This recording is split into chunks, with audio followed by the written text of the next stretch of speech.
Hello dear students, welcome to my channel easy pharma with Kalyani. मैं हूँ कल्याणी और आपके लिए लेकर आई हूँ बहुत ही इम्पोर्टेंट वीडियो जिसका सब्जेक्ट है फार्मेसी लॉ एंड इथिक्स। उसमें के हम top most expected MCQ for exit exam D pharmacy 2024 के बेस जो भी एमसीक्यू है ऑल दी सब्जेक्ट में से बहुत ही इम्पोर्टेंट टॉपिक में से हमने सभी एमसीक्यू जो है यहाँ लिए हैं। तो वीडियो को जो है एंड तक जरूर देखिए और एक लाइक जरूर दे। तो चलो स्टार्ट करते हैं। हमारा फर्स्ट एमसीक्यू है, which of the following is not a drug as per law. अगर आपको पता होगा ये जो सब्जेक्ट है ये बहुत ही लॉ वाली लैंग्वेज है, तो यहाँ आपको पूछा गया है कि इनमें से कौन सा आपकी यानी ड्रग नहीं हो सकता है एज पर द लॉ। तो ऑप्शन है empty gelatin capsule, mosquito repellent cream, C है substance for diagnosis of the disease, तो एंड डी है नन ऑफ द अबव। तो अकॉर्डिंग टू लॉ ये जो तीनों लाइन है वो ड्रग में ही आते हैं, तो आपका आंसर हो जाएगा option number D, that is the none of above. Next हमारा क्वेश्चन है, cosmetics means any article intended to. ये जो है कॉस्मेटिक्स में का क्वेश्चन है, तो यानी कॉस्मेटिक्स यानी होता क्या है। तो ऑप्शन देखिए, affect the structure of human body, B है डिस्टिंक्ट वर्मिन और इंसेक्ट्स, सी है affect appearance of human body and D है ऑल ऑफ द अबव। तो कॉस्मेटिक्स क्या होते हैं, वो अपीयरेंस ह्यूमन बॉडी के अपीयरेंस के लिए जो हम यूज करते हैं कॉस्मेटिक्स वो होते हैं कॉस्मेटिक्स। तो आपका आंसर हो जाएगा option number C, that is the affect the appearance of the human body. Next question है हमारा, manufacture in relation to any drug does not include the process of. तो मैन्युफैक्चरिंग में जो है वो इनमें से कौन सी प्रोसेस इंक्लूड नहीं होती। एक्सेप्शनल है ये क्वेश्चन। तो देखिए ऑप्शन है ऑर्नामेंटिंग, लेबलिंग, पैकेजिंग एंड कंपाउंडिंग। देखो अगर किसी चीज का मैन्युफैक्चरिंग करना है तो आपको लेबलिंग प्रोसेस आती है, पैकेजिंग भी होती है, उसमें कंपाउंडिंग होती है, लेकिन ऑर्नामेंटिंग ये जो प्रोसेस है वो मैन्युफैक्चर में नहीं आती। तो यहाँ क्या है, does not include the process. तो आपका आंसर हो जाएगा option number A, that is the ornamenting. Next question है हमारा question number 4, the drug not label in prescribe manner shall be treated as. अगर कोई ड्रग है जो प्रिस्क्राइब मैनर में लेबल नहीं किया गया है तो ऐसे ड्रग को क्या बोला जाता है। तो इसमें जो है आपको adulterant drug, spurious drug and misbranded drug, ये तीनों की डेफिनेशन आपको अच्छे से समझ लेनी चाहिए। इसका भी वीडियो जो है हमने ऑलरेडी अपलोड किया है। ये तीनों जो टॉपिक है बहुत ही इंपॉर्टेंट है, इनमें आपको एक ना एक क्वेश्चन एग्जाम में जरूर मिलेगा। तो अगर कुछ डोसेज फॉर्म है जिसको लेबल जो है प्रिस्क्राइब मैनर में नहीं लगा हुआ होता है तो उसे बोला जाता है मिस ब्रांडेड ड्रग। तो आपका आंसर हो जाता है option number C, that is the misbranded drug. Next question है, spurious drug meaning which are. Spurious drug यानी क्या होता है। तो ऑप्शन है substitution, imitation, resemble other drugs and all of the above. तो स्पूरियस ड्रग क्या होते हैं, तो ये सभी चीजें यानी उसमें हम सब्स्टिट्यूशन किए हुए ड्रग भी बोलते हैं स्पूरियस ड्रग को, इमिटेशन, रिजेंबल्स अदर ड्रग, तो ये तीनों आते हैं। तो आपका आंसर हो जाएगा option number D, that is the all of above. Next question है हमारा, the blood bank licence issue in the form number. तो ब्लड बैंक की लाइसेंस जो है कौन से फॉर्म नंबर में इशू करते हैं। ऑप्शन आपको फॉर्म नंबर पे भी वहाँ क्वेश्चंस मिलेंगे एग्जाम में, तो सभी फॉर्म्स रिलेटेड जो कंडीशंस है वो एक बार जरूर पढ़े। तो यहाँ देखिए ऑप्शन है 28A, 28, 28B एंड 28C। तो ब्लड बैंक लाइसेंस इशू के लिए फॉर्म नंबर होता है 28C वाला। नेक्स्ट क्वेश्चन है, licence to sell drug specified C and C1 is given in the form number.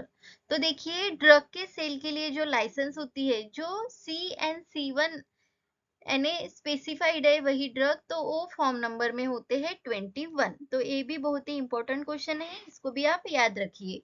Next question है, licence for wholesale of drug specified in schedule C and C1 are issue in the form.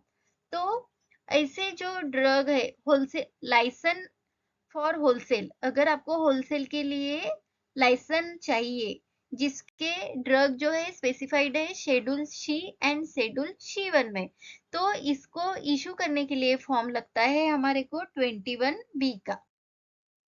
Next question है, schedule FF contain list of the following. तो आपको सभी schedule जो है करने हैं। Schedule पे आपको 1, 2 या 3, 4 क्वेश्चंस वहां मिलेंगे। तो इसका भी जो वीडियो है मजेदार ट्रिक के साथ हमने अपलोड किया गया है। अगर ट्रिक के साथ स्टडी करोगे तो आपको उतना ही कम टाइम में ज्यादा वो है कंज्यूम हो जाएगा। तो वो भी वीडियो एक बार जरूर देखिए ताकि आपको इजी हो जाए एग्जाम के लिए। तो यहाँ देखिए शेड्यूल एफ पूछा गया है। तो हमने यहाँ ट्रिक्स लगाई थी। एफ दोनों सेम है। आपके पास आंखें भी दो होती है और सेम होती है। तो इस शेड्यूल एफ क्या है? तो standard for ophthalmic preparation. Ophthalmic preparation क्या है? जो हम आई के लिए यूज करते हैं। तो ऐसे कोरिलेट करके आपको इसे याद रखना था।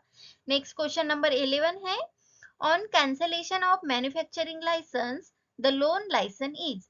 अगर आपका मैन्युफैक्चरिंग लाइसेंस कैंसल हुआ है तो लोन लाइसेंस का क्या होता है? जैसे कि कैंसल होती है, सस्पेंडेड होती है, टेम्पररीली सस्पेंडेड होती है, या इनमें से कोई भी नहीं। तो अगर आपका मैन्युफैक्चरिंग लाइसेंस कैंसल हुआ है तो आपकी लोन लाइसेंस भी जो है कैंसल होती है। तो आपका आंसर हो जाता है option number A, that is the cancelled. Next question है question number 12, biologicals are tested at. जो बायोलॉजिकल्स प्रोडक्ट्स होते हैं जैसे कि सेरा है, वैक्सीन है, वो टेस्ट कहाँ टेस्टेड किया जाते हैं? ऑप्शन है मुंबई, दिल्ली, कलकत्ता एंड दी कसौली। तो कसौली में जो है रिसर्च सेंटर होता है जिसमें बायोलॉजिकल्स जो है वो टेस्टेड किए जाते हैं। तो ये है आपका answer option number D, that is the Kasauli. Next question है question number 13, condoms are tested at. तो ऑप्शन है कलकत्ता, लखनऊ, गाजियाबाद एंड इजाद नगर। तो कॉन्डम्स जो है टेस्टेड किए जाते हैं इन दी गाजियाबाद को। तो देखिए नेक्स्ट क्वेश्चन है, the pharmacy council of India is constituted by the. जो हमारी पीसीआई है जिसका फुल फॉर्म होता है फार्मेसी काउंसिल ऑफ इंडिया। तो वो कंस्टिट्यूट यानी किस किन कौन से गवर्नमेंट ने जो है बनाई है? तो ऑप्शन है central government, state government, parliament and all of the above. तो हमारी पीसीआई है वो है सेंट्रल गवर्नमेंट ने कंस्टिट्यूट की गई है। नेक्स्ट क्वेश्चन नंबर 15 है, one of the following ex officio members of state pharmacy council. तो स्टेट फार्मेसी काउंसिल का एक्स ऑफिशियो मेंबर कौन सा है? ऑप्शन में से वो आपको सिलेक्ट करना है। ऑप्शन है chief pharmacist of government hospital, second है chief administrative medical officer of state, C है रजिस्टर्ड फार्मासिस्ट एंड डी है असिस्टेंट ड्रग कंट्रोलर। अगर आप स्टेट फार्मेसी काउंसिल के एक्स ऑफिशियो मेंबर पढ़ेंगे तो वहां आपको मिलेंगे chief administrative medical officer of the state. Next question है, every year the register of state pharmacy council is required to print the register.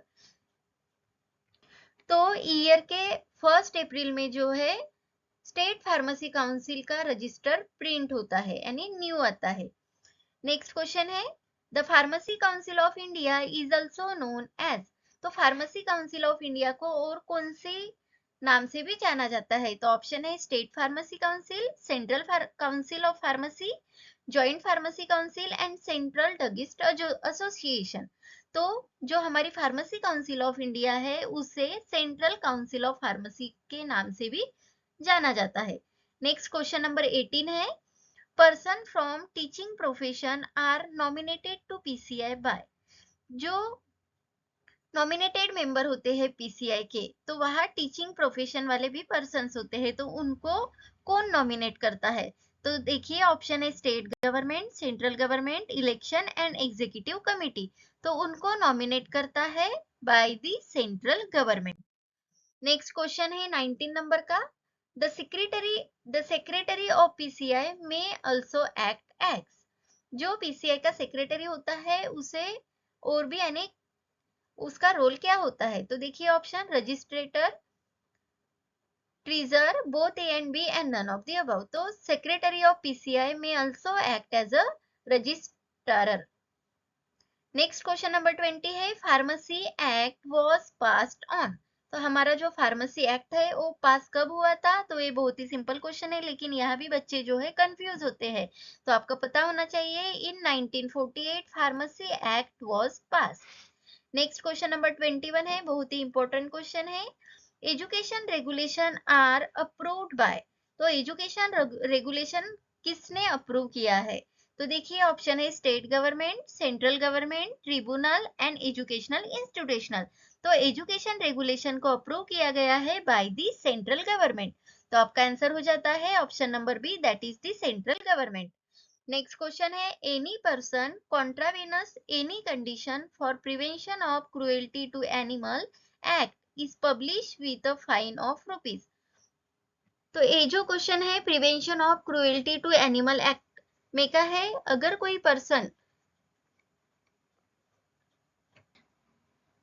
Person है इस एक्ट के रूल को तोड़ देता है तो उसको कितने रुपीस का फाइन भरना होता है। तो ऑप्शन है 200, 300, 500 एंड 2000। तो उसको जो है 200 रुपीस का फाइन हो जाता है। नेक्स्ट क्वेश्चन नंबर 23 है, drug and magic remedies act establish in year. तो drug and magic remedy act जो है वो कौन से ईयर में इस्टेब्लिश हुआ था। ऑप्शन है 1954, 1956, 1958 एंड 1960। तो ड्रग एंड मैजिक रेमेडी है वो एक्ट इस्टेब्लिश हुआ था इन द ईयर 1954 में। नेक्स्ट 24 नंबर का क्वेश्चन है, पीसीआई इज रिकंस्टिट्यूटेड एट एवरी। जो हमारी फार्मेसी काउंसिल ऑफ इंडिया है होती है वो आफ्टर 5 इयर्स रिकंस्टिट्यूटेड होती है। तो आपका आंसर हो जाएगा 5 इयर्स। नेक्स्ट क्वेश्चन है, the instruments of legislation are.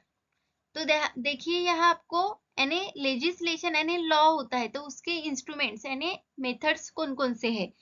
Option में है act, section, orders and all of the above. तो ये तीनों के तीनों है इंस्ट्रूमेंट्स ऑफ द लेजिस्लेशन। तो आपका आंसर हो जाएगा option number D, that is the all of above. Next question number 26 है हमारा, drug inquiry committee was form under the chairmanship of.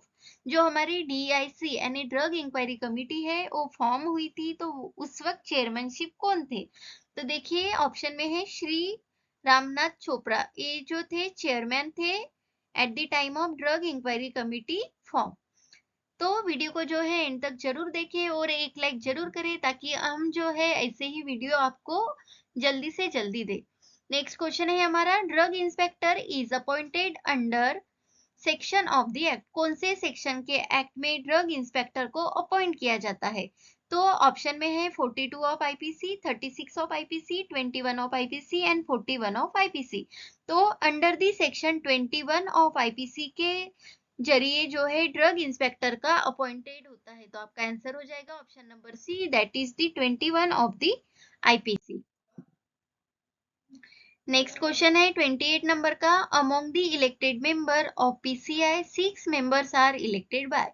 जो हमारे पीसीआई के इलेक्टेड मेंबर होते हैं तो उसके 6 मेंबर यानी इलेक्टेड होते हैं वो कौन होते हैं। तो होते हैं यूनिवर्सिटी ग्रांट्स कमीशन के मेंबर। नेक्स्ट क्वेश्चन है हमारा, in nominated member of central council members nominated by. जो सेंट्रल काउंसिल के मेंबर में नॉमिनेटेड मेंबर होते हैं वो कौन नॉमिनेट करते हैं। तो देखिए ऑप्शन है MCI, central government, AICTE and all of the above. तो सेंट्रल काउंसिल के मेंबर्स को नॉमिनेटेड करते हैं, जो नॉमिनेटेड मेंबर होते हैं उनको नॉमिनेट किया जाता है by the central government. Next 30 number का क्वेश्चन है हमारा, the drug sample taken by the drug inspector for analysis are sent to. जो ड्रग इंस्पेक्टर होते हैं हमारे फार्मेसी मैन्युफैक्चरिंग जो इंस्पेक्ट करते हैं, अगर उनको कुछ डाउट हुआ तो सैंपल को लेते हैं और वो सैंपल किसको भेजते हैं। तो ऑप्शन है government analyst, drug controller, testing laboratories and chemical analyst. तो वो जो है ड्रग इंस्पेक्टर एनालिसिस के लिए जो सैंपल है वो सेंड करते हैं गवर्नमेंट एनालिस्ट को। नेक्स्ट क्वेश्चन है, the schedule for the life period of the drug is. तो देखिए यहाँ पी यानी पीरियड, तो ऐसे भी कोरिलेट करके आप इसको याद रख सकते हैं। तो शेड्यूल पी क्या है, life period of the drug. Next है, list of the minimum equipment required for efficient running of the pharmacy is given in schedule. तो ये जो है पूरी की पूरी लाइन कौन से शेड्यूल की है ये पूछी गई है। ऑप्शन है schedule F, schedule M, schedule J and schedule N. तो शेड्यूल एन क्या है, तो list of minimum equipment required for efficient running of the pharmacy is given in the schedule N. Next question number 33 है, the members of DTAB hold the ex officio for a period of. तो जो डीटीएबी के members होते हैं वो office को कितने period के लिए होल्ड करके रख सकते हैं। तो वो होता है उनका पीरियड 3 इयर्स का। नेक्स्ट क्वेश्चन है examples of narcotics are. Narcotic drug के एग्जांपल आपको पूछे गए हैं। ऑप्शन है opium, coca, hemp and all of the above. तो ओपियम, कोका एंड हेम्प ये जो तीनों ड्रग है वो नार्कोटिक ड्रग है, तो आपका आंसर हो जाता है all of above. Next question number 35 है पपावेर सोम्निफेरम्स यील्ड्स। तो ये जो पपावर सेमनीफेरम है वो ओपियम रिगार्डिंग है, तो आपका आंसर हो जाएगा option number A, that is the opium. Next question है हमारा ओपियम डेरिवेटिव्स इंक्लूड। तो ओपियम डेरिवेटिव्स में क्या होता है?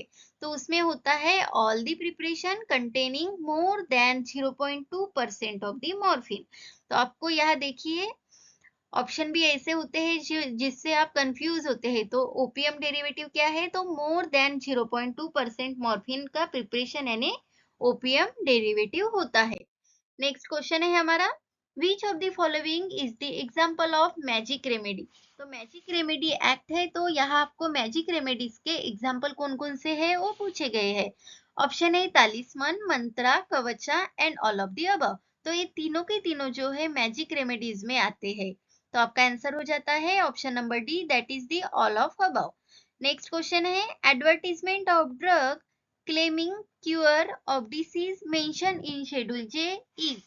तो शेड्यूल जे में क्या है? तो उसमें drug claiming cure of disease की रिगार्डिंग है, तो उसमें वो prohibited disease, prohibited drug disease जो होते हैं वो शेड्यूल जे में आता है, तो आपके आंसर हो जाएगा option number B, that is the prohibited.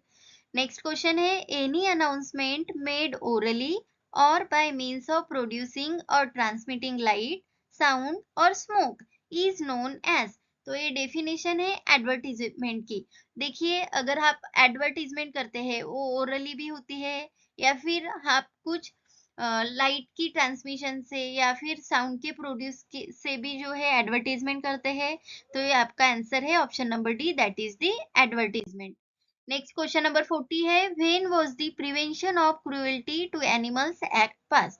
जो prevention of cruelty to animal act है वो कब पास हुआ था? ऑप्शन है 1960, 1955, 1961 एंड 1951। तो ये जो एक्ट हुआ था पास इन द ईयर 1960 में, तो आपका आंसर हो जाएगा option number A, that is the 1960। Next question number 41 है the chairman of animal welfare board of India is appointed by. तो animal welfare board of India का जो चेयरमैन होता है उसको कौन अपॉइंट करता है? ऑप्शन है pharmacy council of India, medical council of India, central government and none of the above. तो उसको अपॉइंट करता है चेयरमैन को सेंट्रल गवर्नमेंट। कौन से चेयरमैन? तो animal welfare board of India के चेयरमैन जो होते हैं उनको अपॉइंट किया जाता है सेंट्रल गवर्नमेंट के थ्रू। नेक्स्ट क्वेश्चन है how many members from Indian council of medical research that is ICMR। इसका फुल फॉर्म क्या है? तो Indian council of medical research are nominated in animal welfare board of India by the central government. तो उसमें कितने members होते हैं Indian council of medical research के? तो वहां होते हैं मेंबर, दो मेंबर होते हैं हमारे ICMR के। नेक्स्ट क्वेश्चन है the poison act came into existence in the year. तो हमारा जो पॉइजन एक्ट है वो कब आया था? तो वो आया था 1990 में। नेक्स्ट क्वेश्चन आपको जो है फुल फॉर्म पूछा गया है FSSAI का फुल फॉर्म क्या है? तो आपको ऑप्शन भी वैसे ही दिए होते हैं कंफ्यूजिंग, तो आपको पता होना चाहिए FSSAI का फुल फॉर्म है food safety and standards authority of India. Next question है हमारा eight which place head office of food safety and standard authority of India is locate. तो इंडिया का जो है FSSAI वो कहाँ प्लेस है? तो वो है प्लेस हमारे दिल्ली में। ऑप्शन भी देखिए दिल्ली, मुंबई, कोलकाता एंड अहमदाबाद। तो आपका आंसर हो जाएगा option number A, that is the Delhi. Next question number 46 है where is the head quarter of CDSCO located. तो CDSCO जो है उसका हेड क्वार्टर कहाँ लोकेटेड है? ऑप्शन है मुंबई, कोलकाता, चेन्नई एंड दिल्ली। तो आपको कमेंट करके बताना है कि CDSCO का फुल फॉर्म क्या है। एक गवर्नमेंट रेगुलेटरी अथॉरिटी है, लेकिन उसका फुल फॉर्म आपको कमेंट में बताना है। तो इसका जो हेड क्वार्टर है वो है चेन्नई में। नेक्स्ट क्वेश्चन है IPC became a fully operational autonomous body form on। तो हमारी इंडियन इंडियन फार्मास्यूटिकल काउंसिल जो है वो फुल्ली ऑपरेशनल ऑटोनॉमस बॉडी हुई है, तो वो कब से हुई है? तो वो हुई है 1 जनवरी 2009 से। नेक्स्ट क्वेश्चन है, how many laboratories are operational under the CDSCO? तो CDSCO जो है उसमें कितनी लेबोरेटरीज है ऑपरेशनल में? तो वहां पर जो है total 7 laboratories are operational under the CDSCO। ये भी क्वेश्चन जो है बहुत ही इंपॉर्टेंट है। नेक्स्ट क्वेश्चन नंबर 49 है हमारा, consent of is required for termination of pregnancy of 20 weeks। अगर 20 वीक्स की प्रेगनेंसी है उसको टर्मिनेट करना है तो आपको कितने मेडिकल प्रैक्टिशनर जो है रिक्वायर्ड होते हैं? ऑप्शन है doctor holding MBBS degree, B है गायनेकोलॉजिस्ट, सी है doctor holding MD degree and D है 2 रजिस्टर्ड मेडिकल प्रैक्टिशनर। तो अगर आपको प्रेगनेंसी टर्मिनेशन करना है 20 वीक्स का तो वहां 2 रजिस्टर्ड मेडिकल प्रैक्टिशनर का कंसेंट होना जरूरी है। नेक्स्ट क्वेश्चन है 50 नंबर का, medical termination of pregnancy act was passed in, जो हमारा MTP एक्ट है वो कब पास हुआ था, कौन से ईयर में हुआ था, ये यहाँ पूछा गया है। ऑप्शन है 1965, 1971, 1947 एंड 1945। तो आपका जो MTP एक्ट है वो पास हुआ था in the year 1971। Next question है, guardian is the person who is, तो गार्डियन पर्सन क्या होता है? ऑप्शन है माइनर, लूनेटिक, सी है टेक केयर ऑफ माइनर और लूनेटिक एंड नन। तो गार्डियन क्या होते हैं? जो टेक केयर करते हैं माइनर और लूनेटिक की, तो उसे बोला जाता है गार्डियन। नेक्स्ट क्वेश्चन है हमारा, तो वीडियो को जो है लाइक जरूर करें, दोस्तों के साथ शेयर करें और अभी तक सब्सक्राइब नहीं किया चैनल को तो सब्सक्राइब जरूर करें ताकि ऐसे ही वीडियोस जो है हम आपके लिए लेकर आए और उसका नोटिफिकेशन सबसे पहले आपको मिले। तो नेक्स्ट क्वेश्चन है हमारा, drug regulatory body of India is, तो drug regulatory body of India है हमारी CDSCO। तो बहुत ही इंपॉर्टेंट क्वेश्चन है, आपको पता ही होना चाहिए और इसका फुल फॉर्म मैंने आपको कमेंट करके बताने को बोला है, ये भी आपको वहां पूछा जा सकता है। नेक्स्ट क्वेश्चन है, the interval between 2 blood donation should be, अगर आज आपने ब्लड डोनेट किया है तो आप कितने दिनों के बाद आप अगेन ब्लड डोनेट कर सकते हो?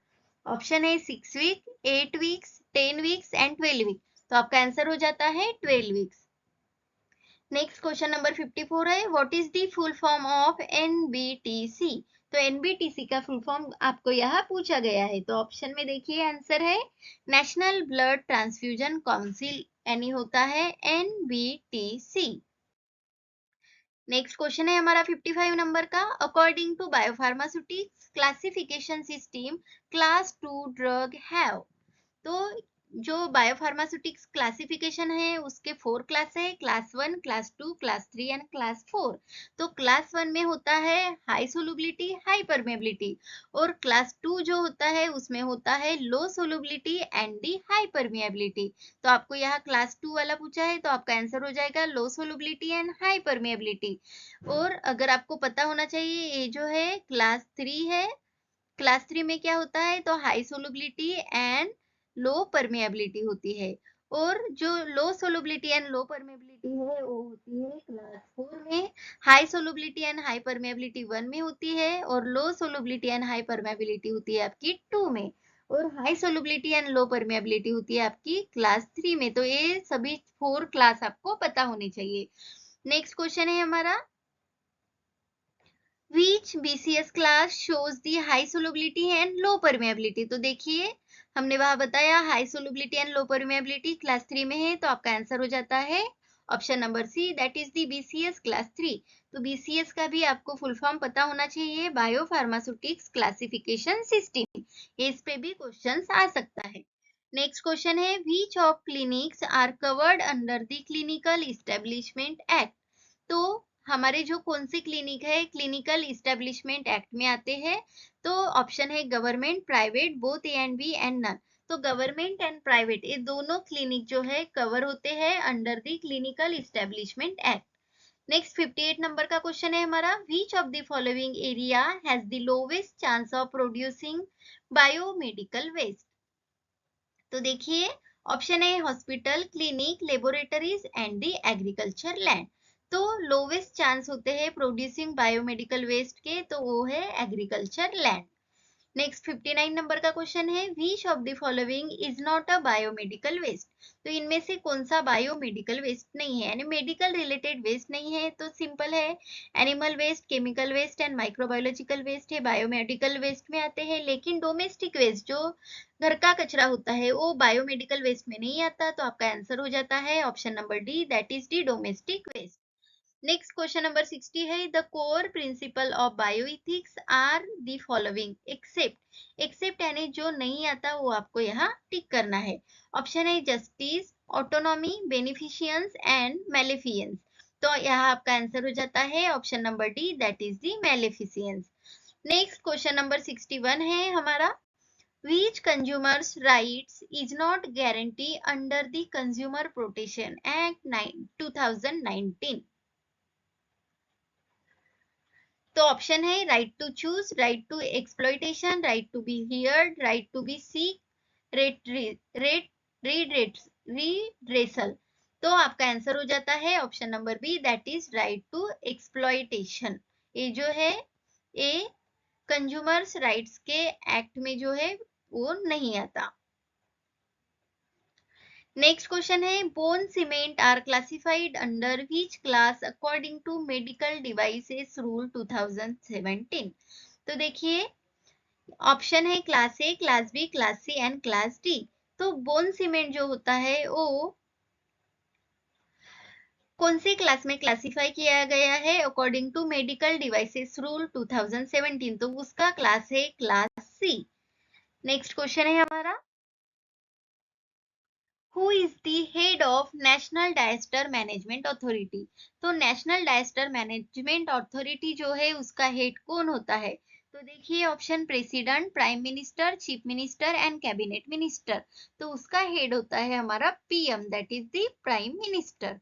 नेक्स्ट क्वेश्चन है, what is the full form of NDMA. NDMA का फुल फॉर्म क्या है। तो फुल फॉर्म होता है नेशनल डायस्टर मैनेजमेंट अथॉरिटी, ये है एनडीएमए का फुल फॉर्म। नेक्स्ट क्वेश्चन है हमारा, national what is the full form of NDRF. NDRF का फुल फॉर्म पूछा गया है, तो उसका फुल फॉर्म होता है नेशनल डायस्टर रिस्पांस फोर्स। तो ये जो थे बहुत ही इंपॉर्टेंट क्वेश्चन थे from the pharmacy law and ethics. तो इसके बाद हम और भी सब्जेक्ट के जो है एमसीक्यूज लाएंगे अगर आपका रिस्पांस वीडियो को मिलता है। तो इसीलिए जो है आपको वीडियो को ज्यादा से ज्यादा शेयर करना है अपने डी फार्मेसी वाले दोस्तों को, ताकि उनको भी जो है फार्मेसी के लिए एग्जाम के लिए बहुत ही हेल्प हो जाए। So thank you dear students for watching the video. Video अच्छा लगे तो लाइक जरूर करें, अपने दोस्तों के साथ शेयर करें, अभी तक सब्सक्राइब नहीं किया तो सब्सक्राइब करें। And all the best for your exit exam 2024। हमारा जो है टेलीग्राम एंड इंस्टाग्राम पे चैनल है इजी फार्मा विद कल्याणी, वहां आपको बहुत ही हेल्प हो सकती है स्टडी मटेरियल या क्विज के लिए, तो वहां ज्वाइन जरूर करें टेलीग्राम पे। और आपको अगर ई बुक या ई टेस्ट लगानी है, हम 4 टेस्ट लेने वाले हैं, जैसे आपका पेपर पैटर्न है उसी तरह वो टेस्ट होंगी।